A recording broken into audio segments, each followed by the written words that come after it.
Devant l'importance du thème abordé, je vous propose de partager cette réflexion, un peu plus longue que d'habitude. Dans notre société moderne, où l'argent et les pouvoirs sont devenus les seuls étalons de la valeur d'un homme, où le paraître a depuis longtemps effacé l'être, où le m'as-tu vu souvent vulgaire a remplacé la noblesse de la pudeur et de la discrétion, il convient de reconnaître les formidables progrès de la civilisation actuelle dans le soutien apporté aux personnes en situation de handicap, et non plus à des handicapés, comme on les appelait naguère. Car derrière ce changement de dénomination se cache une approche tout à fait différente de la vision de ces personnes infirmes.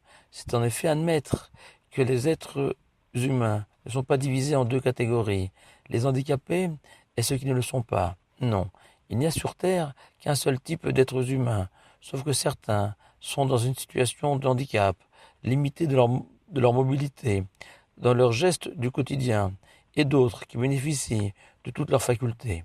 Dès lors, il est donc naturel de veiller au bien-être des uns comme des autres.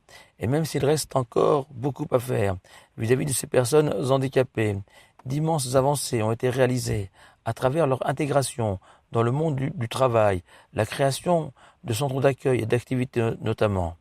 La Torah s'inscrit dans cette perspective novatrice à l'égard de ces personnes infirmes. En effet, la halakha, la loi juive, les considère soumis à toutes les règles de la Torah, à l'instar des personnes jouissant de toutes leurs facultés. Ainsi, Rav Shechet, immense sage du Talmud, devenu aveugle, se réjouissait lorsqu'on lui enseignait que la halakha soumet les aveugles aux mêmes obligations quasiment que les clairvoyants. Le Code des lois et le Mishnah Berurah confirmeront cette opinion officiellement des centaines d'années plus tard. Le Rambam écrit que l'obligation fondamentale d'étudier la Torah concerne aussi les handicapés. Le Rav Moss de Sydney développe la très jolie théorie suivante à leur sujet. La plupart des âmes descendent dans ce monde ici-bas, enveloppées dans un corps de chair et de sang, afin de se parfaire, en reportant l'épreuve de la matière et en la sublimant, afin de regagner après 120 ans leur place dignement auprès de l'Éternel. Il en est aussi des âmes qui échouent dans leur mission et qui devront passer par de nouvelles expériences afin d'atteindre leur plénitude. Mais il existe des âmes qui se situent au-dessus de cette épreuve du bien et du mal, qui se logent dans des enveloppes humaines que nous appelons handicapées, mais qui d'un point de vue spirituel ont déjà remporté le combat de la vie, protégés par leurs limites physiques, et même si à nos yeux leur existence nous paraît triste et souvent courte, ils ont préservé leur pureté originelle et ont accompli leur mission sur cette terre. À la fin des temps d'ailleurs, selon le Zohar, tous les êtres humains auront retrouvé leur intégrité physique et mentale. Il n'existera plus d'handicapés. Dans ce monde-ci, ces âmes si pures nous enseignent ce que signifie réellement aimer son enfant. Habituellement, on aime son enfant pour leur réussite dans leur vie sociale, religieuse, la fierté et le bonheur qu'il nous procure en tant que parents, alors que ces enfants handicapés, loin de la blessure narcissique que peuvent ressentir leurs parents, qui dans un temps pas si lointain cherchaient à dissimuler leur progéniture infirme, ces enfants vont nous apprendre qu'un amour n'est vrai que s'il n'est lié à aucun facteur matériel, mais uniquement à l'étincelle divine qui anime l'autre à sa condition humaine que nous partageons.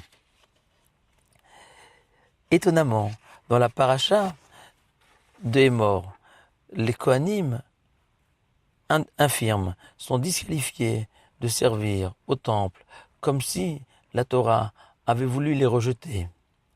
Non, ces Kohanim handicapés conservaient leur titre de noblesse et pouvaient ainsi consommer la chair des sacrifices, privilège réservé aux Kohanim.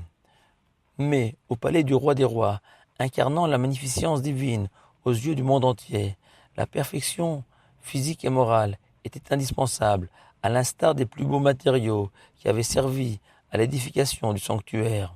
Au contraire, la Torah stipule, il y a plus de 3000 ans, combien il convient de protéger ces personnes handicapées. Devant l'aveugle, tu ne placeras pas d'obstacle, ou bien Tu ne maudiras pas un malentendant. Le Mishnah Berurah écrit qu'un chazan, un ministre officier handicapé, peut être préférable, car l'Éternel est proche de ceux dont le cœur est brisé. De manière générale, les sages contemporains recommandent de profiter des développements technologiques pour faciliter l'accès des infirmes aux synagogues, des bâtiments souvent anciens. Des mikvaot, des bains rituels, ont été conçus pour permettre aux personnes à la mobilité réduite de les utiliser. La Torah recommande d'aimer son prochain comme soi-même, dans le cas où notre prochain est comme nous-mêmes. Mais s'il est différent de nous, tel un infirme, il faudra, expliquent nos sages, l'aimer plus que nous-mêmes. Être capable d'abord de surmonter cette peur naturelle que la vision d'un handicapé génère en chacun d'entre nous, cette angoisse insupportable de nous voir atteints de notre propre corps par une telle infirmité, l'aimer plus que nous-mêmes, en admettant et reconnaissant que cet être diminué attend beaucoup plus de la société afin de compenser son handicap. Les réalisateurs du film Intouchable, traitant du handicap, l'ont ainsi intitulé pour signifier que les deux personnages principaux du film, un handicapé et son auxiliaire de vie, vivant en parfaite osmose, sont devenus des intouchables, des êtres supérieurs que rien ne peut affecter. Stephen Hawking avait joliment écrit que le handicap ne peut pas être un handicap.